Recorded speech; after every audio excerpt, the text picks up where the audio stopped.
কিছু কিছু মানুষ আছে যাদের কোনো ক্ষতি আপনি কোনো সময় করেননি, তাদের খারাপ কখনো আপনি চাননি, এরপরেও ওই সমস্ত মানুষ আপনার সমালোচনা করবে। আপনি কোনো সময় কল্পনাও করতে পারবেন না যে মানুষরা আপনার সমালোচনা করছে, অথচ তাদের কোনো ক্ষতি আপনি করেননি, তাদের ভালো চান, এরপরেও আপনার সমালোচনা করবে, আপনার নামে পরনিন্দা করবে, আপনার দোষগুলো মানুষের কাছে বলে বেড়াবে।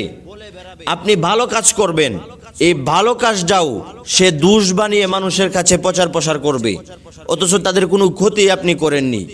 কেন করবে? তার উত্তর হয়তো নেই। আদিম যুগ থেকে এসেছে। আল্লাহ রাসূল সাল্লাল্লাহু আলাইহি ওয়াসাল্লাম, যিনি তার জীবনে কোনো সময় মিথ্যা কথাও বলেননি, মানুষের খারাপ কখনো চাননি, মানুষদেরকে ইসলামের দাওয়াত দিয়েছেন, শান্তি প্রতিষ্ঠিত করার জন্য ব্যাপকভাবে চেষ্টা করেছেন, এরপরেও তার নামে সমালোচনা করছে। তাকে কিভাবে গাফেল করা যায়, কিভাবে সমাজের মধ্যে খারাপ পর্যায়ে ব্যক্তিত্বের মধ্যে তাদের নাম উঠানো যায়, ওই চেষ্টায় সবসময় নিয়োজিত থাকতো।